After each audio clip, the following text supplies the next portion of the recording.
What if your city drowns in undeliverable loads? Imagine New York City, the Big Apple, under siege not by some foreign power, but by its own supply chain.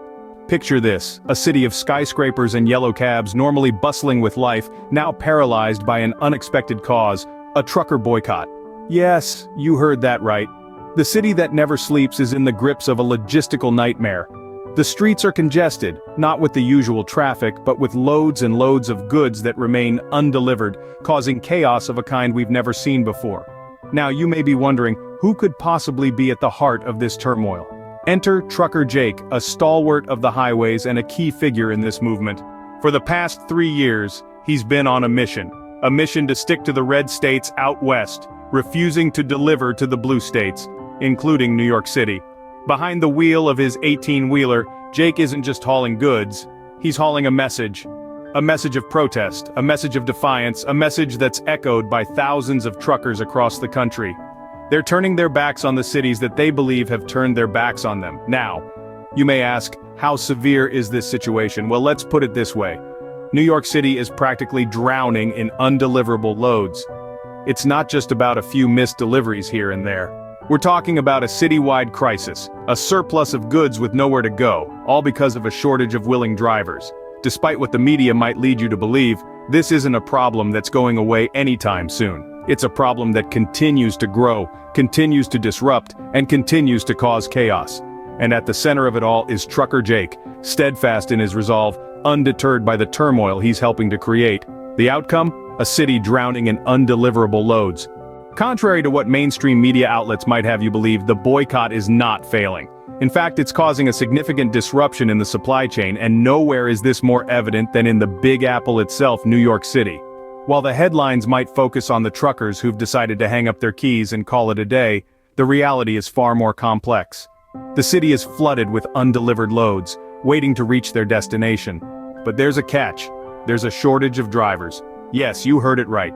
The city that never sleeps is now grappling with a surplus of loads and a deficiency of hands to steer them to their intended spots. The media would have you believe that the boycott is a minor blip, but the truth is, it's more like a massive roadblock. This isn't just about Trucker Jake or other committed drivers who've decided to stick to red states out west. This is about a city, a major hub of commerce and industry struggling to keep its gears turning. It's about the everyday New Yorker, waiting for their package, their delivery, their goods to arrive. The mainstream media's narrative might paint a picture of business as usual, but let's peel back the layers and examine what's happening on the ground. It's a surplus in one place and a shortage in another, causing a ripple effect that's impacting businesses, consumers, and the city as a whole. And while the media continues to underplay the situation, the Biden administration's recent move to launch a multi-million-dollar program to recruit more truck drivers tells a different story. It's an acknowledgement of the shortage, a step towards addressing the imbalance. In this tug of war between portrayal and reality, it's the everyday people who are caught in the middle, feeling the brunt of the disruption. The truth? The city is in chaos and the media is silent. The Biden administration is not blind to the crisis. Indeed, they have seen the chaos, the stacks of undelivered loads piling up in New York City, and they've responded. In a move that signals an acknowledgement of the driver shortage, the administration has initiated a multi-million-dollar program aimed at recruiting more truck drivers. Now, this isn't just about putting more wheels on the road. It's a recognition of the vital role that truckers play in the nation's supply chain. It's an understanding that without them, our grocery store shelves go empty, our hospitals run out of supplies, and our economy grinds to a halt. The program, backed by millions of dollars, is a concrete step towards addressing the shortage. It's a call to arms for those who can drive, those who are willing to take on the mantle of trucker, and keep our nation moving. This isn't just a band-aid, it's an investment in the future of American logistics. It's an attempt to ensure that no matter the political climate, no matter the controversies and boycotts, America's goods can get where they need to go. But as we know, throwing money at a problem doesn't always fix it. It's a step, but is it the solution? Can this program alone rectify the imbalance caused by years of neglect and misunderstanding of the trucking industry? The government has been forced to act, but is it enough?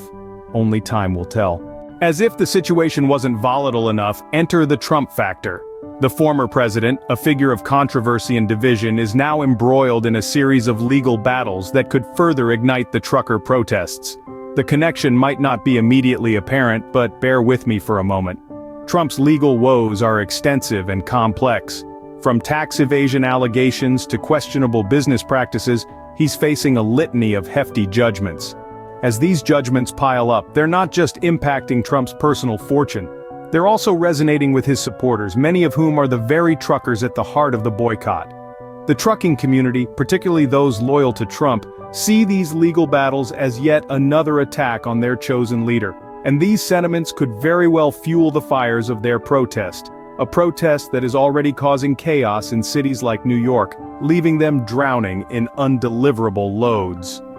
The situation is a precarious one. On one hand, the government is scrambling to recruit more drivers to ease the load crisis. On the other, the deepening legal troubles of a former president could potentially escalate the trucker protests, exacerbating the issue further. So where does this leave us? In a word, uncertain. With the Trump trials and judgments, the situation may yet get worse before it gets better.